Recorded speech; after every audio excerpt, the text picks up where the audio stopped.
I'll keep you my dirty little secret. Dirty little secret. Don't tell anyone or you'll be just another regret. My dirty little secret. Yeah. Who has to know when we live such better lives? It's the best way we survive. I go around a time or two just to waste my time with you. Tell me all that you wanna bet. Find out games you don't wanna play. No. You are the only one that needs to know.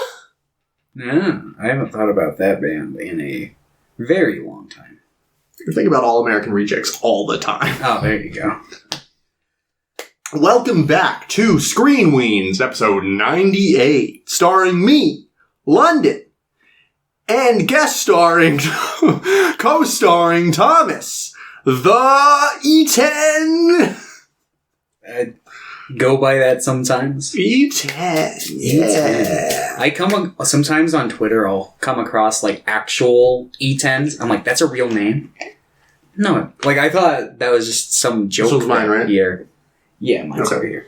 I thought that was just some joke Pierre had, like... It was a joke, Pierre. Well, there are real people who go by E10. The E10 people. Yeah, and you were destined to lead them. I guess. I'm not E10 by choice, but you're E10 by destiny. Yes. So today we're going to be talking about two lesbian films, Desert Hearts and Carol. Mm-hmm. But before that, as always, we're going to just groove, see what we've been up to this week. I've been reading what we're reading for Read Weens a little bit. I found out that the first story in that is like half the book length. Yeah, because it says 2 novellas and 3 shorts. And novellas are typically longer than short stories, but not quite long enough to be. But I mean, like 300 pages seems like it would just be a novel to me. You would. So I'm like, I've been reading a little bit of that. I've been reading a lot of like manga and comics that are more like LGBT centric that I found. Watched a couple things. We watched Cruella last night. Fucking dog shit. Oh, I'm sure. Jesus Christ. Well, it's been like rated pretty highly. It's getting decent reviews. Really? It has a 3.6 on Letterboxd. I just heard like the entire internet shit on it, and I was like, okay, well. I heard like the memes, and I heard the spoilers and stuff, but I was like, wow, that sounds pretty garbage. But maybe it won't be the worst thing ever. Mm-hmm. It's just terrible. But I also like the director. He did like Lars and the Real Girl. And he did like I, Tonya and stuff like that. Yeah. It just seems like all these like live action Disney animated features that they're doing just seem like they take pretty decent directors and put them in these movies where they just remake, or I don't even know if Cruella's a direct remake of 101 Dalmatians. No, it's a prequel thing. Oh, okay. Well, at least they're trying something different than they have been with these live actions. I guess they didn't want to rehash because they already did a live action 101 Dalmatians back in the day. It was classic. I watched it like once when I was like 5. God damn it. Flies. But, yeah, I just don't gravitate towards those movies in the first place, and the reception to any of them is not helping, so... Jungle Book's good.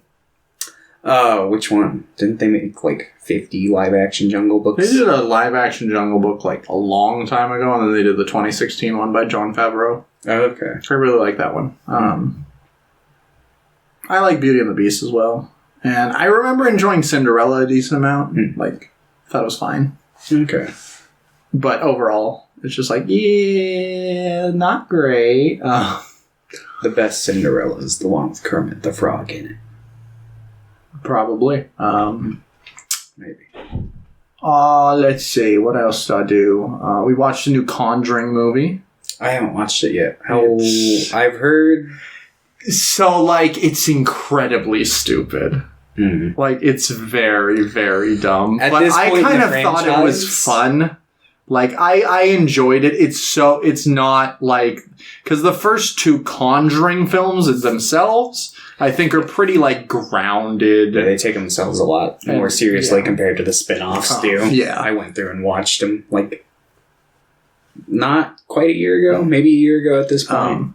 In general, I think that, like... we talked about it a little bit on the podcast, but I like the Annabelle prequel by David F. Sandberg. I thought that was fine. And I like the first two Conjuring movies. And then everything else, I think, is pretty garbage. I thought The Nun was not good. The Nun, like, I thought was a terrible movie, but I watched it in a theater, and it was just one other person, and I laughed so fucking hard at some of the scenes. It was like, I'm French-Canadian, isn't the, like, climax? I'm like, what the fuck? Yeah. La Llorona was fucking bad. That was rough. That one was really rough. I remember liking... I don't like the straight... just like first Annabelle movie that they did. Did you like I really didn't like Comes Home, but I remember you saying that you enjoyed it more, at least. Yeah, I realized what it was. Like, I was like, all right, they're just either they're trying potential franchises and to just make a dumb fucking like PG-13, and I think PG-13, I assume it is. Yeah. Horror movie that's just meant to appeal to the masses and get people in the experience of seeing a horror movie. And, I thought it was fine. I liked it leagues better than a couple of the other ones. So I was like, all right, this one's inoffensive to me. Yeah, I did not feel the same way about that one. Yeah. But the new Conjuring movie, I think, is it's so fucking wacky. But, I heard, like, half of it's in a fucking courtroom. Which, it's not... I wanted half of it to be in the courtroom. Yeah. It's not. It's... that's like the setup, really, and that's like the ending. I really wanted it to be just following the court where it's like, he was possessed by a demon, you must find him not guilty. Yeah, I'm like, that sounds fun. I need to rewatch the Exorcism of Emily Rose, because I think that movie, that's like what that movie's about. But I watched it when I was a kid, and I think like part of it's found footage, which is like... That would make sense. They're, like, reviewing the footage in the courtroom or whatever. Okay. Yeah. But, like, if you can handle the huge tone shift from the previous two, I think it's pretty fun. I really like a lot of, like, the shots in the movie. I think it's really pretty some of the time. But it's more like action horror than, like, suspense horror. It's not very scary, but there's some cool, like, designs on things. And it's very funny. Yeah. Because they're, like, the Satanists... It's very stupid. They go down this dumb rabbit hole. It's just dumb. That sounded very close. Yeah, is there a ghost cat? I don't know, because like Allie's not in here. Allie might be in the window on the other room. As meowing or something. That would make sense. Yeah, and then I watched. We rewatched Pierre's favorite movie of all time, Napoleon Dynamite. I really like the movie. Like, I think it's fun. I haven't watched it in so many years, so I can't accurately speak to what I would feel on it, but I like the memes that I remember, like the football, tater tots, the llamas, whatever. That whole movie is just me. I still think it holds up pretty well. I enjoyed it quite a bit. Whatever happened to John Heater? He was in a movie like 2 years ago that I really enjoyed. What was it called? Blades of Glory. It was something tries to save the world or something like that. Let me. Yeah, because I was gonna say he dropped off like mid to late 2000s. I just haven't seen him in anything. I know he did the Napoleon Dynamite cartoon on Fox. Yeah, he directed that one. Oh, he did? Yeah, which was rough. Yeah, it wasn't great. Even Pierre doesn't like that movie, and he likes so much garbage. Let's see. It's a telling sign. When Jeff tried to save the world. I really like that one. He was in the newest Tremors movie. He's one of the main characters. I've only ever seen the first 4, and then... I've only seen the first one. I think that's the only one you need to see. Yeah. It's the best one, far and above. I don't know, maybe Tremors 5 is incredible. Because, like, I watched the first 3 a lot when I was a kid because I had those on VHS, and the 4th one was out when I was a kid. I watched it once and I was like, this fucking sucks. And then this is no Tremors 3. Then like I grew up to be an adult and I looked and I'm like, oh, Jamie Kennedy's in Tremors 5. Weird. Yeah. And then I think they made like 2 more since then. Yeah, I think the newest one's the 7th. Maybe. I don't know. I'll probably eventually watch them all because I hate myself. But yeah. And let's see. Oh, and we're still trying to do the MCU thing. We watched the first episode of Loki yesterday because that came out. It's okay. It has a really weird... There's a lot of implications that come from the premise that I really, really don't like. But as a standalone show, it's all right. Some of the dialogue is cool. I like Tom Hiddleston as Loki. I don't like the writing for Loki in a lot of the MCU, besides like Thor 3. But this is pretty close to Thor 3. Or at least they're trying really hard to get his character to the point where they can write him like in Thor 3. Yeah. Overall, it was fine. It was a fine first episode. We'll see how it is afterwards. Okay. I'm just hoping that they really get it in gear because I want to really like the Moon Knight show with Oscar Isaac. I want to I hope that one's good. That'd be nice. I want to like the Miss Marvel show because I think Miss Marvel's a pretty cool character. At least like story wise, I don't think her power set's very cool.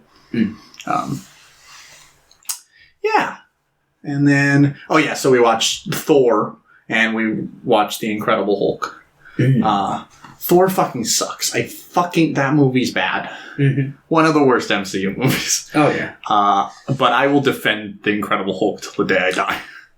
The Incredible Hulk's fine. It's fun. There's a part where Tim Roth plays Abomination in it, but before he's Abomination, he gets like this whack-ass super soldier serum. And the part where he's just fighting the Hulk and he's just shooting him, he does a backflip over the Hulk. It's just so fucking stupid. Yeah. And I really like the tone of the movie in the beginning because it's all framed as like a horror movie and they're being dragged to their deaths by the Hulk. Oh, yeah. And then it just suddenly shifts to the Hulk's like, there's a guy backflipping over the Hulk.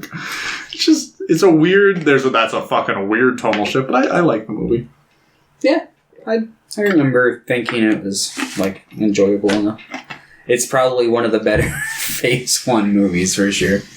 Yeah, so the only Phase 1 movie we have left is the first Avengers, and then we'll be in the better part of the MCU at the very least. I don't know if I'd agree with that. Better than Phase 1. I'm not saying the best out of the 3 phases, but I'm saying...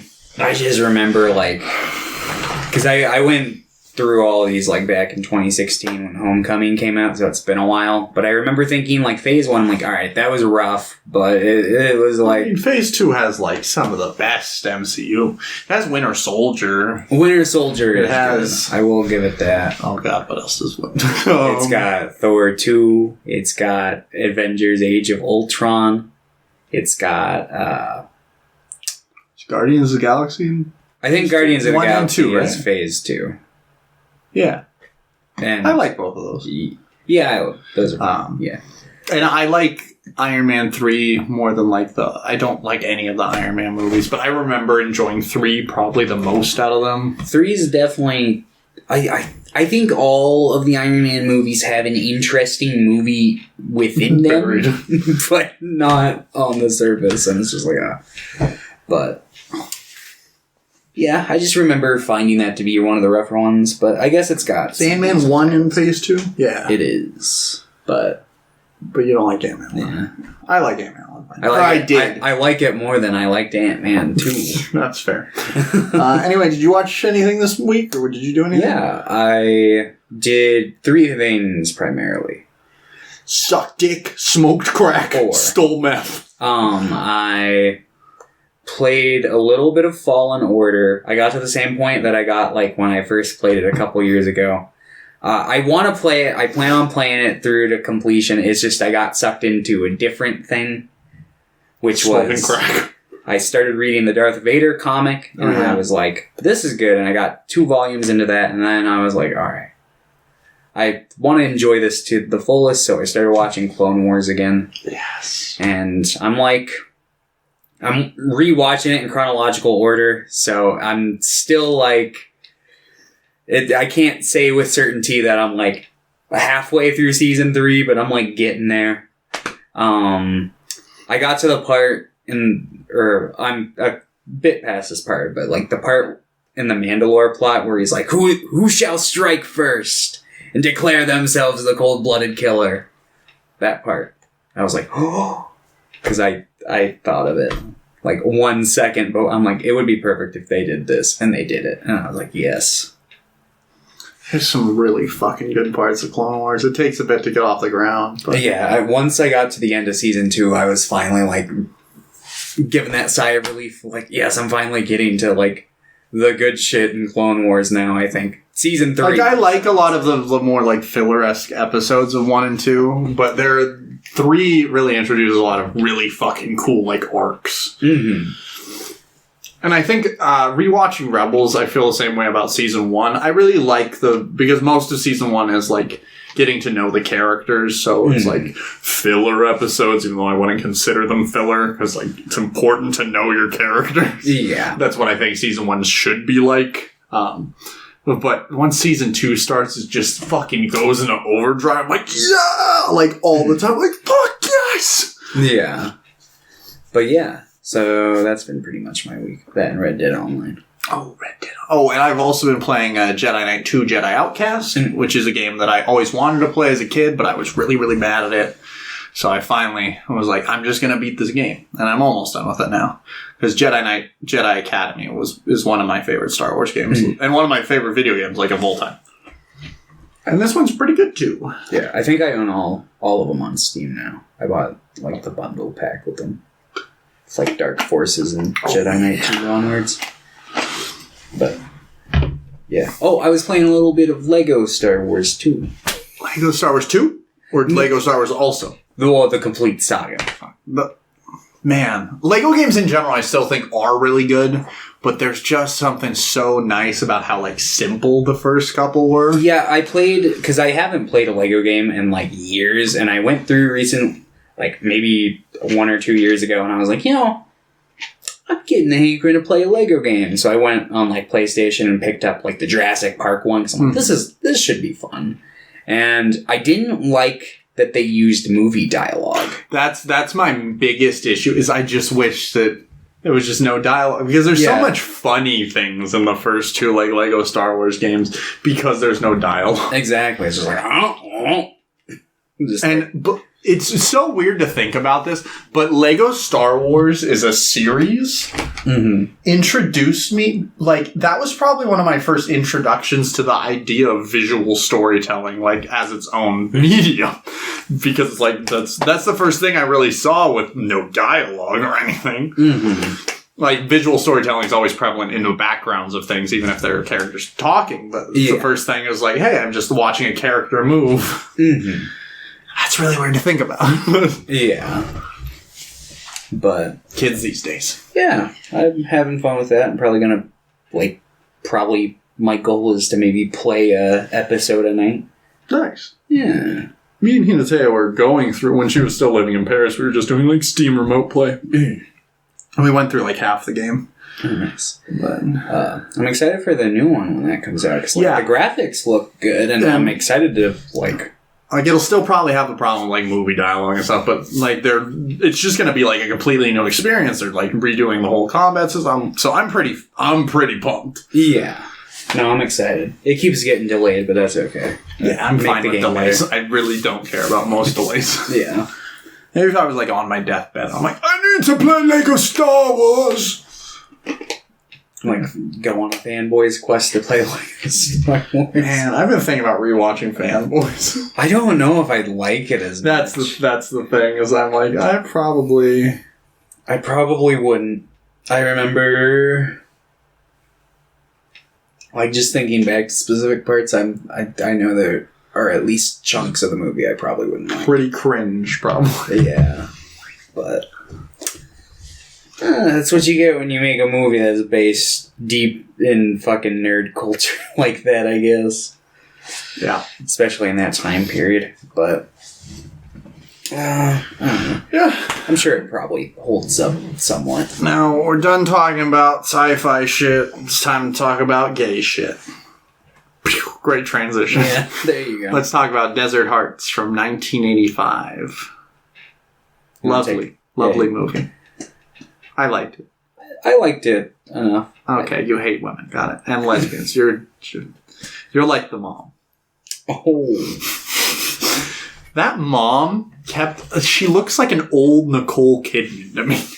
I kept going, I'm like, Nicole Kidman could play a biopic about this action. I think what's really funny, the funniest part about this movie to me is it's set in the 50s. But it's so obviously made in the 80s. Yeah, like the perms on everyone. Yeah, I was like, oh wait, this is the 50s. I was like, uh-oh. But yeah, so the film takes place on this ranch that women go to like finalize their divorces. Basically, like they go there for a residency for a certain amount of time. That way they can file for divorces quicker. And our main character is going there because she's just part of this professional marriage, as she puts it. It's like Loveless, and she just wants out because she wants to, like, pretty much figure out what she's doing with her life and, like, find fulfillment. Because she's just like, yeah, I've just been, like, working and in a loveless marriage, and we don't fuck. Yeah, and she basically strikes up this romance with this open lesbian named Kay, who lives there. And the whole movie is basically just, like, Kay trying to, like, be like, yo, I can see it. And she's like, oh, no.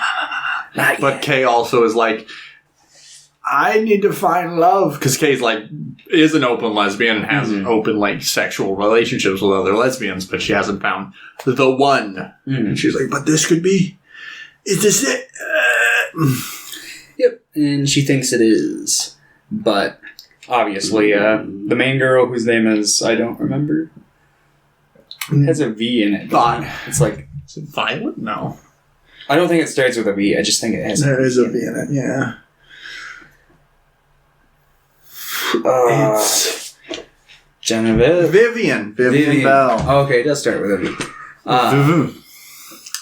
Yeah, so basically, so she's like, I need to find the one. Are you the one? And Vivian's like, probably not. I don't know. And then, yeah, they end up, like, going off at one point and kissing, and they come back, and the mom's like, you fucking whore! I'm kicking you out! Lesbians! And so she throws out the Vivian, and so then Kay is like, alright, well, I'm leaving, because that's fucked up. And she's like, I'll never understand you. I just don't get it. I hate the gays. Mm-hmm. And then, yeah, basically, Vivian goes to a hotel.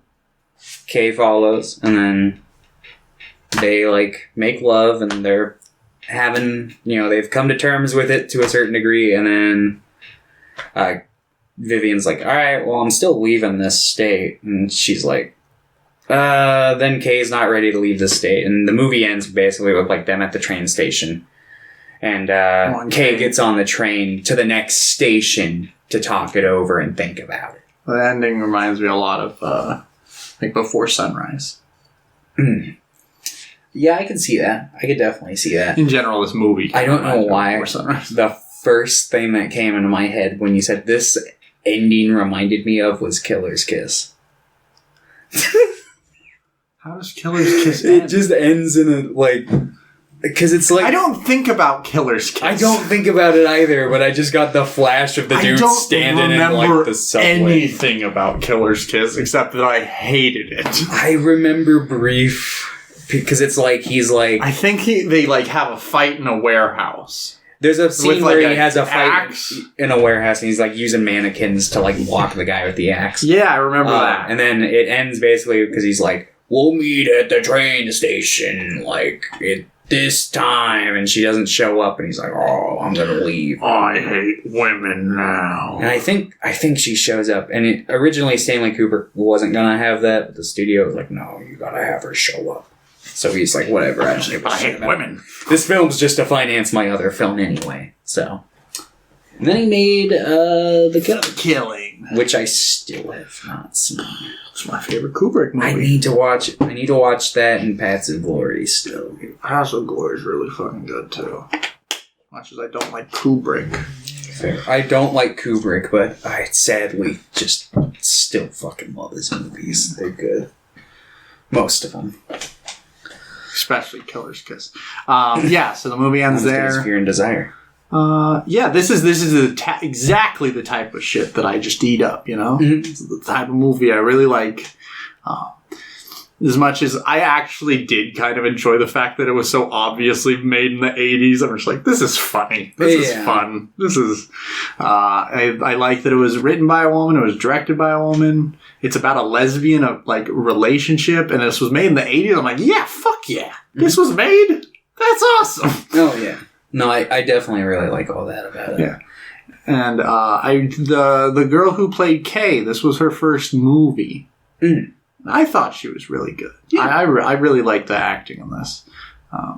I really like Vivian. I really like her. I really like the mother. Mm. Well, the mother's like a bitch, but the actors. Yeah. Yeah. Good roles. Good. And I don't know. I just found it's just really nice when you watch like a movie about LGBTQ like communities anywhere where it doesn't just end in misery. Yeah. It's just refreshing. It's fine to end them in misery sometimes, but it's just refreshing. Yeah. No, I definitely like that about this and, spoiler, the other film. Yeah. Well, did you see the after credit scene where Carol pulls out a gun? Oh, that's the extra happy ending. Yeah. She kills all the men in the world. There we go.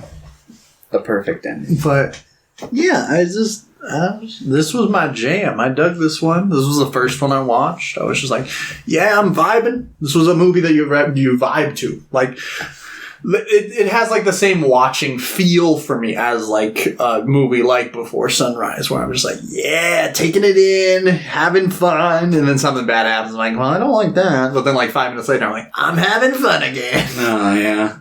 It's an easygoing watch. There's not a ton of things that are sad or depressing. Like, yeah, she's depressed that her husband doesn't love her and she doesn't love him, but it's like, it doesn't even feel like she's depressed. She's just like, I'm done. I'm ready. Can I go, please? Mm-hmm. I'm like, good for you. Yeah. And, yeah. Yeah. What do you think? I enjoy this one. The only, like, major, I guess, like, issue I really have with it, and I don't even think it's really an issue I have with it. In it. I just think the movie's a little simple. And I don't think that's a bad thing. What about Before Sunrise? Your favorite movie of all time? That is also a very simple movie, but that movie has a man in it, so it's just fucking... See, like, if I had to, like, define why I like Before Sunrise more than this one by, like, leagues, it would be just, like, that one's, like, extra simple. It's, like, a one... Yeah, this is not simple enough, but it's also too simple. Like, Before Sunrise is so simple that it gets a little complicated. But this is, like, you know, it's simple, and it's fine. Like, if you cut out the subplot with the mom, and you cut out the subplot with, like, the brother, then it's good. Yeah. And I kind of felt this way about, spoiler, both films a little. Like, I thought they were both a little on the simple side, but they're also both kind of older movies in this, like, subject matter. Carol came out in 2016. Okay, Carol, the movie you mean is the not book? old, but the book, the source material is I'm just older. like, that was 5 years ago. My bad. I probably should. Thank you for pointing that out. Or else the audience would have been like, what? But, yeah. I don't know. Like, I still enjoyed it. Spoiler. I feel how you feel about Carol, but I don't know. I think I was just really enraptured in the relationship in this one, so I was okay with it being simple enough, and I like the little things that they add, so I'm okay with the added complexity, I guess. Okay. Of being like a little more complex than something like Before Sunrise. And yeah. This film was pretty though. I like the scene where they're like walking like near the water and it's got like the mountains in the background and it's like a pinkish bluish sky. And I really like it when I really like sex scenes that are like pretty instead of like oh yeah sexy, I guess. I'm just like, this is how a sex scene should be filmed. I feel like a lot of women know how sex scenes should be filmed, like the sex scene in like Portrait of a Lady on Fire. It adds like a lot of thematic depth because it's like, hey, this is the first time that she's felt like actual pleasure because like she's a lesbian or at the very least like bisexual. And this is the first time that somebody's like touched her in a way that actually feels nice. And it's just like, it's so much better than like mainstream sex scenes. Oh, yeah. It's so frustrating because I've talked about this multiple times. I've talked about it when I watched Y Tu Mama Tambien. Because I'm like, the biggest fault of mainstream like movie making, like a more adult centered films, is the dumbing down of sex scenes. Because sex scenes, I think, are such a volatile and powerful tool for storytelling. Oh, yeah. And they're always just like, look at the boobs. Look at I was looking on IMDb, and the tags this movie had were like boobs, nipple, lesbian sex scene, and I was just like, are you fucking kidding me? That's how the kids get on. Yep. I was like, what is this, fucking YouTube? Show me boob, please, Google. I just find it weird that people go to IMDb and just like look up tags like boobs. That's how you avoid your parents' eyes. Just be like, sorry, I'm a cinephile, Mom. Yeah. You need to watch all these boob movies. But, yeah. No, I like this one. I'm going to give this one a 6.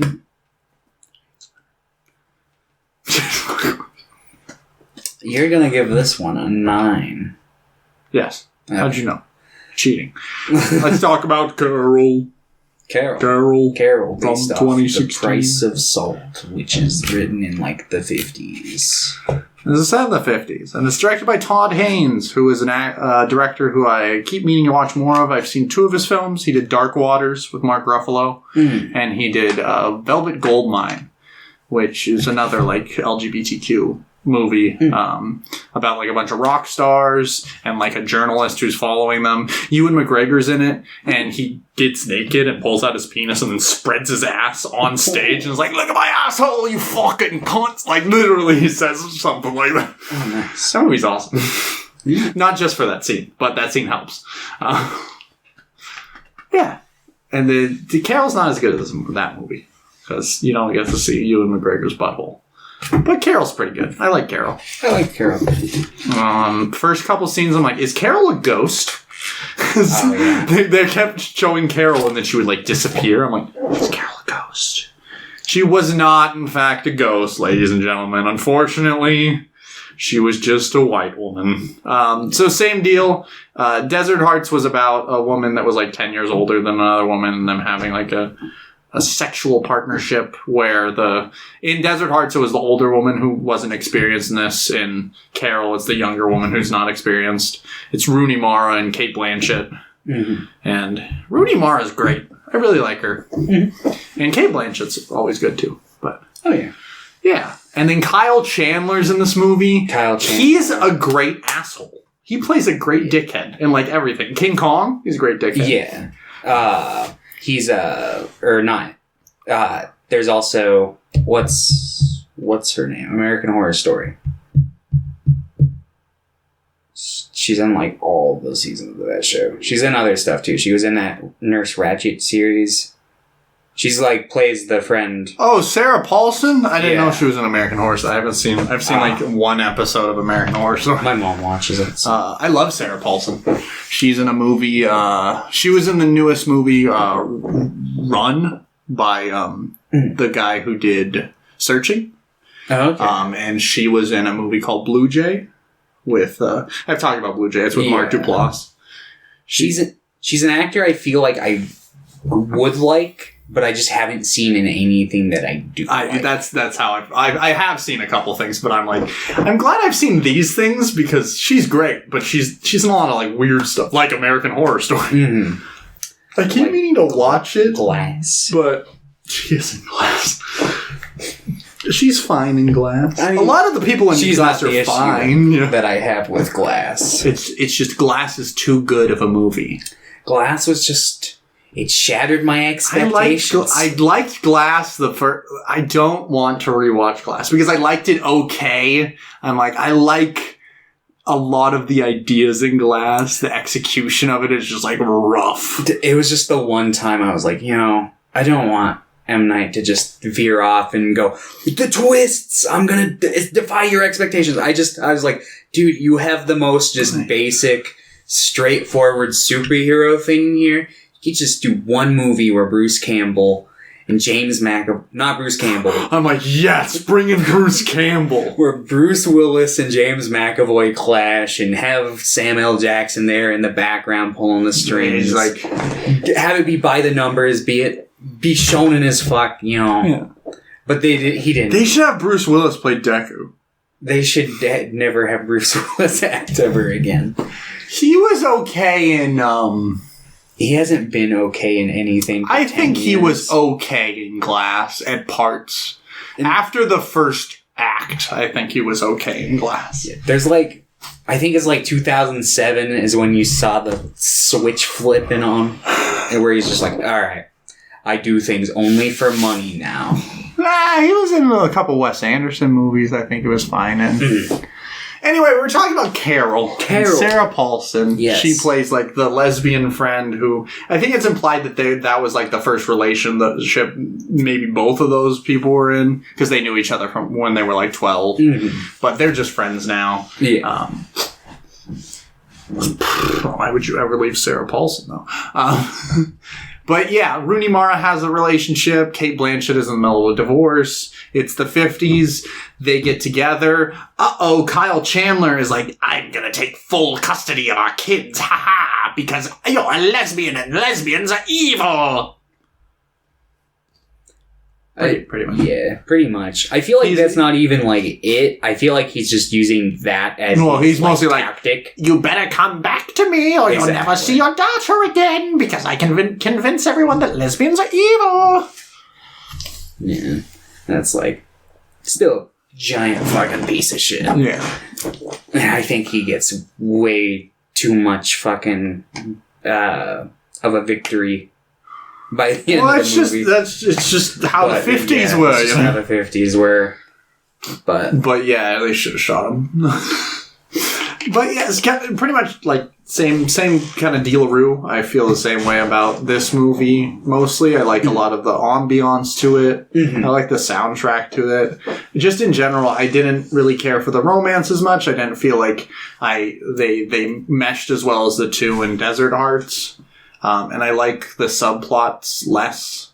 I thought I was more interested in the adoptive mother thing than Kyle Chandler going the whole time. And I felt like they could have really done something with Sarah Paulson's character. I didn't feel like she got enough stuff. There were parts to it, and she was like, "Do you really think I hate you? Why would I drive all the way out here to drive you home?" I'm like, "Come on, give her some more. I want some more." And then I never really got it. But it's the same kind of ending too. They get together, they break up, and then they come back, and she says that, she's waves, and then it ends. Yeah. So kind of both of them are up to interpretation or just left a mystery to be hey, maybe he's happy, maybe he's sad, but most leaning on more happy. Yeah. I appreciate about both films. Yeah.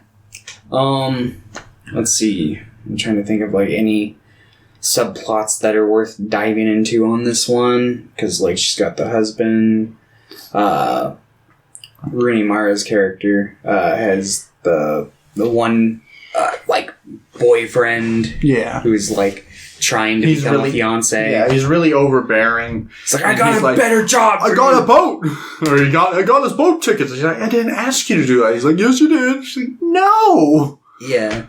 You're just thinking of what what you think I want when I'm telling you what I actually want. I want to go fuck a woman.